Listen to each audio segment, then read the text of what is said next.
2005 June నెలలో ఢిల్లీలోని ఒక గదిలో అజిత్ దోవల్ ఇద్దరు స్నేహితులతో కలిసి కూర్చునున్నారు. వాళ్ళేదో ఒక దాడి గురించి రహస్యంగా పథకం రచిస్తున్నారు. అప్పుడే ముంబై పోలీసులు ఆ గది తలుపులు బద్దలుగొట్టుకుని లోపలికొస్తారు. ఆ తర్వాత జరిగిన విషయం వింటే ఎవరైనా ఆశ్చర్యపోవాల్సిందే. భారతదేశం తీవ్రంగా గాలిస్తున్న నేరస్తుడు దావూద్ ఇబ్రహీంను అజిత్ దోవల్ ఎలా మట్టుబెట్టబోయారో మనం ఇప్పుడు తెలుసుకుందాం.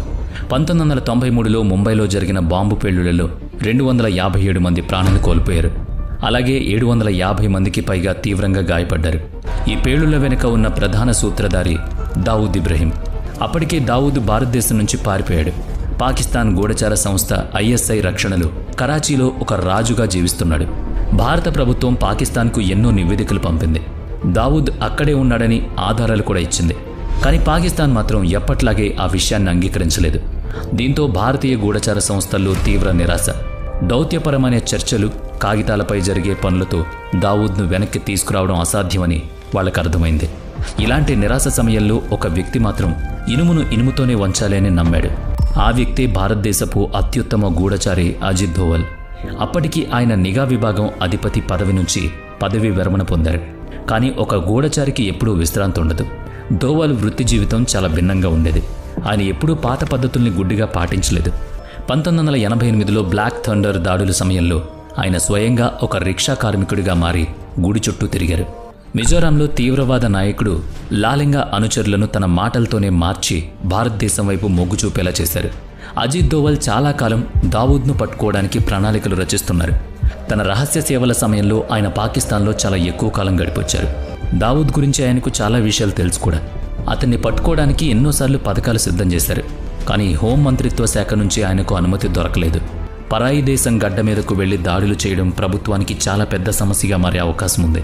2005లో పదవీ విరమణ తర్వాత కూడా ఆయన భద్రతా వ్యవహారాల్లో చురుగ్గా ఉన్నారు. పాకిస్తాన్లోని ISI కోటలో దావూద్ ఇబ్రహీం చాలా సురక్షితంగా ఉన్నాడని ఆయనకు తెలుసు. అక్కడికి చొరబడ్డం అంత సులభం కాదు. కానీ ప్రతి నేరస్తుడు ఏదో ఒక సమయంలో తప్పు చేస్తాడు. దావూద్కు ఉన్న బలహీనత అతని కుటుంబం. సరిగ్గా 2005 వేసవి కాలంలో భారతీయ నిఘా సంస్థల చేతికి ఒక అతిపెద్ద సమాచారం చిక్కింది. 1993 నుంచి వాళ్ళు ఎదురు చూస్తున్న సువర్ణావకాశం అదే. దావూద్ ఇబ్రహీం కూతురు మహరూక్ వివాహం పాకిస్తాన్ మాజీ క్రీడాకారుడు జావేద్ మియాందాద్ కొడుకు జునైద్తో నిశ్చయమైంది. ఈ వార్త పూర్తిగా నిర్ధారణ అయింది. పెళ్లి మక్కాలో జరగాల్సి ఉంది. కానీ అసలు నాటకం అంతా దుబాయ్లో జరగబోతోంది. 2005 జూలై 23వ తేదీన దుబాయ్లోని అత్యంత విలాసవంతమైన గ్రాండ్ హయత్ భవనంలో వివాహ విందు ఏర్పాటు చేశారు. దావూద్ తన కూతుర్ని ప్రాణానికి ప్రాణంగా ప్రేమిస్తాడని నిఘా వర్గాలకు తెలుసు. ఈ పెళ్లిలో పాల్గొనడం కోసం వాడు ఖచ్చితంగా తన రహస్య స్థావరం నుంచి బయటకు వస్తాడని వాళ్ళ అంచనా. ప్రపంచం దృష్టిలో అతడు పారిపోయిన నేరస్తుడు. కానీ నేర సామ్రాజ్యంలో తన పరువు నిలబెట్టుకోవడానికి అతడు అక్కడికి ఖచ్చితంగా వస్తాడు. ఆ సమయంలో నిఘా విభాగం అధిపతిగా ఉన్న నరసింహన్ దోవల్తో ఒక విషయం చెప్పారు. దావూద్ను చంపడానికి ఒక పథకం సిద్ధం చేస్తామని, ఈ పనికి మీకంటే సరైన వ్యక్తి మరొకరు లేరని ఆయన అన్నారు. కానీ ఈ దాడుల విషయాన్ని ఎక్కడా రికార్డ్స్లో లేకుండా పూర్తిగా రహస్యంగా ఉంచాలని చెప్పారు. ఆ మాటలు వినగానే దోవల్కు అంతా అర్థమైంది. అయితే ఇక్కడ ఒక పెద్ద సమస్య. దుబాయ్లో భారతదేశం నేరుగా ఎలాంటి సైనిక దాడులు చేయలేదు. ఒకవేళ భారతీయ సైనికులు అక్కడ పట్టుబడితే అది అంతర్జాతీయ స్థాయిలో భారతదేశానికి అవమానం. సరిగ్గా ఇక్కడే అజిత్ దోవల్ వ్యూహాత్మక ఆలోచన బయటపడింది. ఆయన ఒక వ్యక్తికి రహస్యంగా సమాచారం అందించారు. దోవల్తో మాట్లాడిన తర్వాత ఆ వ్యక్తి నేపాల్లో ఉన్న మరొకరికి సమాచారం ఇస్తాడు. ఆ తర్వాత ఇద్దరు వ్యక్తులు నేపాల్ నుంచి కోల్కతాకు వస్తారు. ఆపై కోల్కతా నుంచి ఢిల్లీకి వెళ్లి దోవల్ని కలుస్తారు. నిజానికి దావూద్ను మట్టుబెట్టాల్సింది ఆ ఇద్దరు వ్యక్తులే. వీళ్ళు గూఢచారులు కాదు, అలాగని సైనికులు కూడా కాదు. వీళ్ళు భారతదేశం నుంచి పారిపోయిన ఇద్దరు కరుడుగట్టిన నేరస్తులు. దావూద్ను చంపాలంటే ముందు వాడిలాగే ఆలోచించే ఒక వ్యక్తి కావాలని దోవల్ అనుకున్నాడు. వాడు కూడా అదే చీకటి సామ్రాజ్యానికి చెందినవాడై ఉండాలి. అలాగే ప్రతి భారతీయుడి గుండెల్లో దావూద్ మీద ఎంత కోపం ఉందో ఆ వ్యక్తిలో కూడా అంతే కోపం ఉండాలి. ఆ వ్యక్తే చోటా రాజన్. ఒకప్పుడు చోటా రాజన్, దావూద్ ఇద్దరూ ప్రాణ స్నేహితులుగా ఉండేవారు. ముంబై నగరం మొత్తం వీళ్ల గుప్పట్లో ఉండేది. కానీ 1993లో జరిగిన బాంబు పేలుళ్లు వీళ్ల స్నేహాన్ని ఛిద్రం చేశాయి. దేశద్రోహ పనుల్లో తాను వాడికి తోడుగా ఉండనని రాజన్ తేల్చి చెప్పాడు. అప్పట్నుంచి దావూద్తో విడిపోయి తనను తాను దేశభక్తుడైన డాన్ అని చెప్పుకోవడం మొదలుపెట్టాడు. ఇది నచ్చని దావూద్ దీన్ని నమ్మక ద్రోహంగా భావించి రాజన్ను ప్రాణాలు తీయాలని నిర్ణయించుకున్నాడు. 2000 సంవత్సరంలో బ్యాంకాక్లో దావూద్ పంపిన హంతకులు రాజన్ మీద ప్రాణాంతక దాడి చేశారు. పిజ్జా డెలివరీ చేసేవాళ్లాగా వచ్చి ఆసుపత్రిలో ఉన్న రాజన్ను తుపాకులతో కాల్చారు. కానీ రాజన్ ఎలాగోలా కిటికీ నుంచి దూకి ప్రాణాలు కాపాడుకున్నాడు. ఆ రోజు నుంచి రాజన్ కేవలం ఒకే ఒక్క లక్ష్యంతో బతుకుతున్నాడు. అదే దావూద్ చావు. శత్రువుకు శత్రువు మిత్రుడవుతాడన్న విషయం దోవల్కు బాగా తెలుసు. అందుకే వెంటనే ఒక పథకం సిద్ధం చేశాడు. ఇది ఎంతటి రహస్యమైన దాడంటే ప్రభుత్వంలో ఉన్న చాలా కొద్ది మందికి మాత్రమే దీని గురించి తెలుసు. దావూద్ను మట్టుబెట్టడానికి చోటా రాజన్ దగ్గర ఉన్న అత్యుత్తమ షూటర్లను వాడాలనేది వాళ్ళ నిర్ణయం. ఒకవేళ వాళ్ళు దొరికిపోయినా సరే అది ఇద్దరు నేరస్తుల మధ్య జరిగిన గొడవ అని చెప్పి భారత ప్రభుత్వం తప్పించుకునే అవకాశం ఉంటుంది.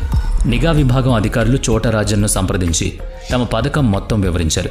దీనికి చోటా రాజన్ కూడా అంగీకరించాడు. ఈ పని కోసం తనకు బాగా నమ్మకస్తులైన ఇద్దరు వ్యక్తులను ఎంచుకున్నాడు. వాళ్లే వికీ మల్హోత్రా, ఫరీద్ తనాషా. వికీ మల్హోత్రా రాజన్కు కుడిభుజం లాంటుడు. ఫరీద్ తనాషా కూడా రాజన్కు అత్యంత సన్నిహితుడు. ఈ ఇద్దరిని ఒక రహస్య ప్రదేశానికి తీసుకువెళ్లారు. దాడులు చేయడానికి జూలై 23వ తేదీ ఖరారైంది. వాళ్ళిద్దరికీ 3 వారాల పాటు ప్రత్యేక శిక్షణ ఇచ్చారు. దుబాయ్లోని గ్రాండ్ హయాత్ భవనంలో విందు జరగబోతోందని, ఆ భవనానికి సరిగ్గా ఎదురుగా ఉన్న భవనం నుంచి కాల్చడానికి స్పష్టమైన అవకాశం దొరుకుతుందని వాళ్ళు చెప్పారు. దావూద్ ఆ భవనంలోకి అడుగు పెట్టక ముందు వాడిని చంపేయాలన్నది వాళ్ల ప్రధాన ప్రణాళిక. వాళ్ళకు ఆ భవన నమూనాలు చూపించి తప్పించుకోవడానికి ఉన్న దారుల గురించి కూడా చెప్పారు. దూరం నుంచి గురి చూసి కాల్చే తుపాకులను ఎలా వాడాలో శిక్షణ ఇచ్చారు. వాళ్లకు అత్యుత్తమ ఆయుధాలను, అలాగే దుబాయ్కు వెళ్లడానికి నకిలీ పాస్పోర్ట్లు తయారు చేయించారు. అంతా ఒక హాలీవుడ్ సినిమా రేంజ్లో జరిగింది. ఏర్పాట్లన్నీ పూర్తయ్యాయి. దాడి చేయాల్సిన రోజు దగ్గరవుతోంది. అప్పటికే జూలై నెల వచ్చేసింది. ఈ దాడికి సంబంధించిన చివరి అంకం మొదలైంది. వికీ మల్హోత్రా, ఫరీద్ తనాషా ఢిల్లీలోని ఒక హోటల్లో బస చేశారు. ఇక్కడి నుంచే వాళ్ళు తమ చివరి విమానం ఎక్కాల్సింది. అజిత్ దోవల్ కూడా స్వయంగా అదే హోటల్లో ఉన్నారు. ఆ షూటర్లకు ఆయన చివరిసారిగా సూచనలు ఇస్తున్నాడు. భారతదేశపు నిఘా సంస్థ చరిత్రలో అతిపెద్ద సాహసం చేయబోతోంది. ఈ దాడి గనుక విజయవంతమైతే దావూద్ ఇబ్రహీం కథ శాశ్వతంగా మూతపడుతుంది. కానీ విధి రాతను ఎవరూ మార్చలేరు కదా. విజయం చేతికి అందేంత దగ్గరలో ఉన్న సమయంలో ఈ కథలో ఎవరూ ఊహించని ఒక ట్విస్ట్. ముంబై పోలీసులకు చెందిన ఒక నేర పరిశోధన బృందం అప్పటికే ఢిల్లీ చేరుకుంది. డీసీపీ ధనుంజయ్ కమ్లాకర్ ఈ బృందానికి నాయకత్వం. ముంబై పోలీసులు ఒక బిల్డర్ దగ్గర బలవంతంగా డబ్బులు వసూలు చేసిన కేసుకు సంబంధించి దర్యాప్తు మొదలుపెట్టారు. అందులో వికీ మల్హోత్రా పేరు కూడా బయటపడింది. వికీ మల్హోత్రా చాలా కాలంగా ముంబైలోని బడా వ్యాపారులను బెదిరించి డబ్బులు గుంజుతున్నాడు. ముంబై పోలీసులు ఈ ఇద్దరి కోసం చాలా నెలలుగా గాలిస్తున్నారు. ఒకరోజు ముంబై పోలీసులు ఒక ఫోన్ కాల్ను అడ్డగించారు. ఆ మాట్లాడుతున్నది వికీ మల్హోత్రా అని వాళ్ళకి అర్థమైంది. వాళ్ళు ఎవరో ఒక పెద్ద మనిషిని చంపబోతున్నారని ఆ ఫోన్ కాల్ ద్వారా పోలీసులకు తెలిసింది. ఆ చనిపోయేది బహుశా ఒక బిల్డర్ లేదా నాయకుడై ఉండొచ్చని వాళ్ళు అనుకున్నారు. అందుకే ముంబై పోలీసులు వెంటనే వాడి ఫోన్ సిగ్నల్ను పసిగట్టారు. వాళ్ళు ఎక్కడున్నారో వెతుక్కుంటూ వెళ్లి ఢిల్లీలో అదే హోటల్ వరకు చేరుకున్నారు. 2005 జూలై 18వ తేదీన ఢిల్లీలోని ఒక హోటల్ బయట ముంబై పోలీసులు వాహనాలు వచ్చి ఆగాయి. అదే సమయంలో అజిత్ దోవల్ ఆ హోటల్ గదిలో ఉన్నారు. ఆయన వికీ మల్హోత్రా, ఫరీద్ తనాషాలకు ఆ దాడి గురించి సూచనలు ఇస్తున్నారు. అప్పుడే ఆయుధాలు పట్టుకున్న పోలీసులు ఆ హోటల్లోకి ప్రవేశించారు. వాళ్ళు నేరుగా వికీ మల్హోత్రా, ఫరీద్ తనాషా బస చేసిన గది వైపు వెళ్లారు. పోలీసులు ఆ గది తలుపు బద్దలు కొట్టి లోపలికి వెళ్లారు. అక్కడున్న పరిస్థితి చూసి వాళ్ళు ఆశ్చర్యపోయారు. ఒకవైపు దేశ అత్యుత్తమ గూఢచార సంస్థ మాజీ అధిపతి రహస్యంగా ఒక పని చేస్తున్నాడు. మరోవైపు ఒక నేరస్తుని పట్టుకోవడానికి అదే దేశానికి చెందిన పోలీసులు వచ్చారు. ఇదంతా చూసిన దోవల్కు ఏదో పొరపాటు జరిగిందని అర్థమైంది. ఆ తర్వాత వాళ్ల మధ్య తీవ్రమైన వాగ్వాదం జరిగింది. నిజానికి దోవల్ ఈరోజు ఉన్నతంగా అప్పట్లో అందరికీ పరిచయం ఉన్న వ్యక్తి కాదు. అందుకే ముంబై పోలీసులు ఆయన్ను వెంటనే గుర్తించలేకపోయారు. దోవల్ ఆ పోలీసుల బృందానికి నచ్చజెప్పడానికి ప్రయత్నించారు. ఈ విషయం జాతీయ భద్రతకు సంబంధించిందని ఆయన వాళ్ళకి చెప్పారు. వీళ్ళు ఒక అతిపెద్ద లక్ష్యం కోసం పనిచేస్తున్నారని చెప్పారు. వీళ్ళని ఇక్కడి నుంచి తీసుకువెళ్లడం దేశానికి మంచిది కాదని చెప్పారు. తన గురించి, తన హోదా గురించి వాళ్లకు పరిచయం చేసుకున్నారు. కానీ ముంబై పోలీసు అధికారులు మాత్రం తమ విధి నిర్వహణకే కట్టుబడి ఉన్నారు. వాళ్ళ దృష్టిలో వికీ మల్హోత్రా పోలీసులకు కావాల్సిన ఒక కరుడుగట్టిన నేరస్తుడంతే.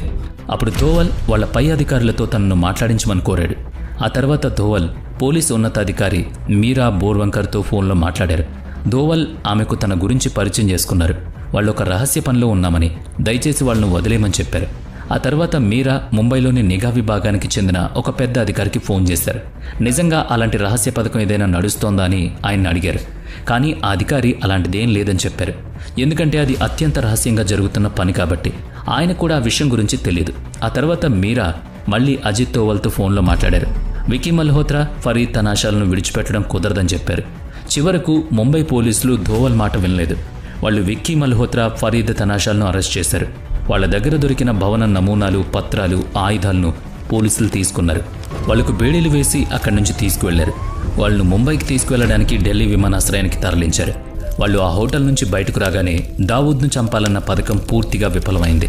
ఎన్నో నెలలుగా కష్టపడి సిద్ధం చేసిన ప్రణాళిక 12 సంవత్సరాల తర్వాత వచ్చిన అవకాశం చేయిజారాయి. ఈ సంఘటన తర్వాత 2 రకాల వాదనలు తెరపైకొచ్చాయి. అందులో మొదటి వాదనను మీరా బోరోంకర్ చెప్పారు. ఈ పథకం గురించి తమకు నిజంగా ఎలాంటి సమాచారం లేదని.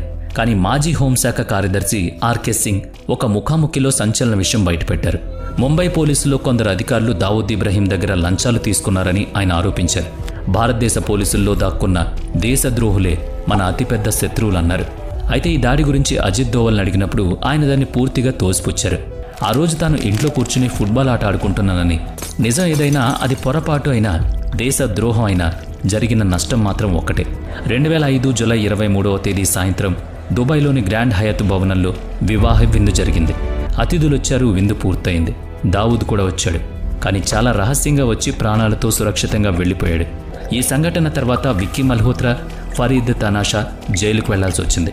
కొన్ని సంవత్సరాల తర్వాత వాళ్ళు బెయిల్ మీద బయటకు వచ్చారు. కానీ ఫరీద్ తనాషా అదృష్టం బాగోలేదు.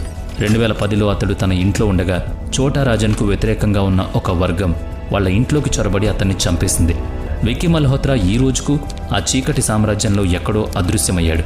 ఆ సమయంలో దావూద్ మీద పగ తీర్చుకోవడానికి రగిలిపోయిన చోటా రాజన్ ఆ తర్వాత వాడే స్వయంగా మరొకరికి బలయ్యాడు. దావూద్ మనుషులు అతని కోసం వెతుకుతూనే ఉన్నారు. చివరిగా 2015వ సంవత్సరంలో కేంద్ర ప్రభుత్వం మారింది. అజిత్ దోవల్ జాతీయ భద్రతా సలహాదారుగా బాధ్యతలు తీసుకున్నారు. సరిగ్గా అప్పుడే చోటా రాజన్ను ఇండోనేషియాలోని బాలిలో పట్టుకున్నారు. ఆ తర్వాత అతన్ని భద్రంగా భారతదేశానికి తీసుకొచ్చారు. ఇది పట్టుకోవడం కంటే కూడా అతన్ని కాపాడే చర్య అని చాలామంది నమ్ముతారు. దావూద్ దాడుల నుంచి రాజన్ను రక్షించడమే దీని ప్రధాన ఉద్దేశం. అందుకే అతన్ని భారతీయ జైల్లో ఉంచారు. అంతకుముందు 2013వ సంవత్సరంలో కూడా దావూద్ను మట్టుబెట్టడానికి మన గూఢచార సంస్థ ఒక గట్టి ప్రయత్నం చేసింది. అందుకోసం 9 మంది గుర్తు తెలియని సాయుధులను భారతదేశం నుంచి పాక్ పంపింది. ఈ రహస్య పథకానికి సూపర్ బాయ్స్ అని పేరు పెట్టారు. ఈ బృందం పాకిస్తాన్ చేరుకుని చంపడానికి కావాల్సిన అన్ని ఏర్పాట్లు చేసుకుంది. ఒక దర్గా దగ్గర అతన్ని అంతం చేయడానికి పథకం వేసింది. కానీ చివరి నిమిషంలో ఢిల్లీ నుంచి ఒక అత్యవసర సందేశం వచ్చింది. ఆ వెంటనే ఆ దాడిని విరమించుకున్నారు. ఆ తర్వాత ఆ బృందం తిరిగి భారత్కు వచ్చేసింది. ఈ రోజు కూడా దావూద్ ఇబ్రహీం కరాచీలోని ఏదో ఒక ప్రాంతంలో తలదాచుకునే ఉంటాడు. బహుశా అతను ఇప్పుడు ముసలివాడై ఉండొచ్చు. కానీ అతను ఇప్పటికీ భారతీయ న్యాయ వ్యవస్థకు దొరకకుండా తిరుగుతూనే ఉన్నాడు.